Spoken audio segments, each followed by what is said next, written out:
मैं तो इन हत्याओं को कहूँगा जिनोसाइड ऑफ हिंदूज।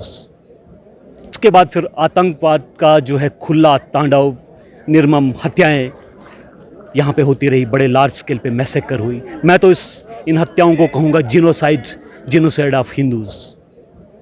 तो फिर उसको इस देश में रहने का कोई अधिकार नहीं होगा।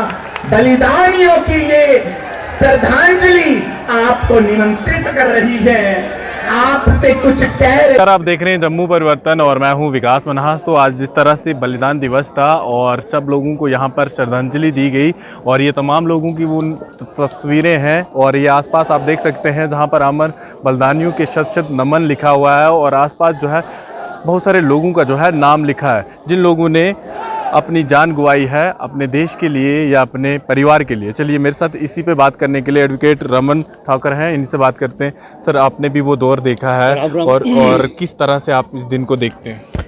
देखिए विकास जी, हमने 90 का दौर देखा है, वो आतंकवाद का दौर देखा है। यहाँ पे आप डोडा शहर की बात करें, यहाँ भी आतंकवाद का जो है नंगा नाच हुआ है और उस नंगे नाच में बहुत से लोगों की जो है निर्मम हत्याएं हुई हैं।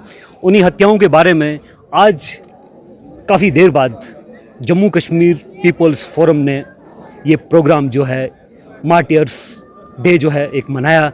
इसमें आर्मी के, पुलिस के, पैरामिलिट्री फोर्सेस, वीडीजी और अन्य जो यहाँ पे अरेस्ट ट्रायल डोडा में निर्मम हत्याएं हुई थी आतंकवाद द्वारा, उनकी याद में आज श्रद्धांजलि दिवस का कार्यक्रम रखा गया था।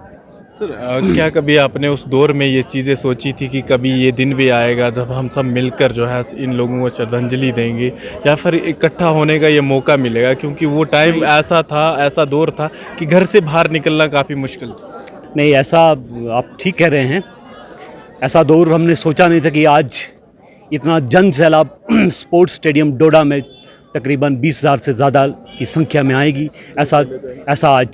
ऐसा उस दौर में हमने नहीं सोचा था कि इतने लोगों को जो है आज श्रद्धांजलि देने का कार्यक्रम रखा जाएगा।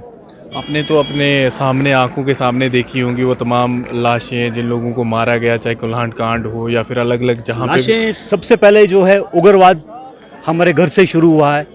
मेरे मामा संतोष ठाकुर, पहली हत्या उनकी की थी।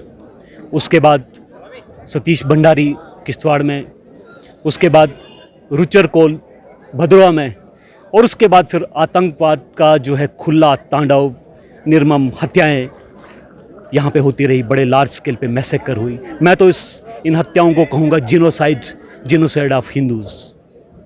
चलिए, ये थे एडवोकेट रमन ठाकुर जी और जिस तरह से उन्होंने बताया कि ये सब चीज़ें जो है मेरे परिवार से ही शुरू हुई थी और ये तमाम तस्वीरें सबसे पहले आप देख लीजिए। सब लोगों की तस्वीरें, जिन लोगों की तस्वीरें थी उन लोगों की तस्वीरें भी लगाई गई हैं और जिन लोगों ने अब इस देश के लिए जो है बलिदान दिया है और बहुत सारी जगहों से, चाहे वो किश्तवाड़ के लोग हों, गुंदो भलेसा के हों, भदरवा के हों, मरमत के हों, देसा के हों, अलग अलग जगहों के हों, सब लोगों की जो है यहाँ पर नाम वगैरह जो है लिखे गए और इन तमाम लोगों को यहाँ पर स्पोर्ट्स स्टेडियम में श्रद्धांजलि दी गई। लगभग 20-25 हज़ार से ज़्यादा लोग यहाँ पर आए थे और जगह तक नहीं थी बैठने के लिए। सब लोग जो है उनको सुनने के लिए आए थे और जिन तरह से रमन ठाकुर ने बताया कि ये सब चीज़ें जो है मेरे परिवार से ही शुरू हुई थी और इनके आंखों में भी आंसू आ गए। यानी जब वो दौर याद आता है तो कहीं ना कहीं इंसान का खून जो है दोबारा सा नज़र आता है। उम्मीद करेंगे इस तरह से दोबारा ना हो और जिस तरह से आज बलिदान दिवस मनाया गया, आगे भी इस तरह से ये चीज़ें हों और अपने इन शहीदों को जो है याद किया जाए। फिलहाल देखते रहे यूं जम्मू परिवर्तन, मैं विकास मनहास, डोडा। तो फिर उसको इस देश में रहने का कोई अधिकार नहीं होगा।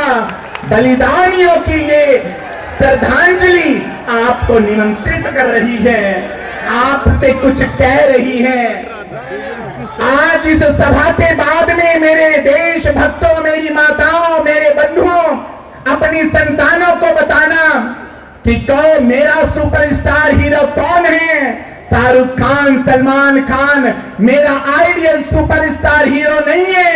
अपने बंधुओं को बताना कि मेरा सुपरस्टार चंद्रकांत परिहार बंधु जैसे शहीद हैं जिन्होंने भारत माता की मिट्टी की रक्षा के लिए अपनी छाती पर दुश्मन की गोलियों को खा लिया, उसका स्मरण, उनका स्मरण और उनकी स्मृतियां, उनका बलिदान हमको आज बताने आया है कि मृत्यु क्या है, क्या है मृत्यु, मृत्यु क्या है, वस्त्र बदलना, कुछ पल का विश्राम साथियों। जीवन एक अखंड पर्व है, साधारण त्योहार नहीं है। जीना सबसे बड़ी कला है, लेकिन ये एक अटल सत्य है कि मरने से डरने वाले को जीने का अधिकार नहीं है।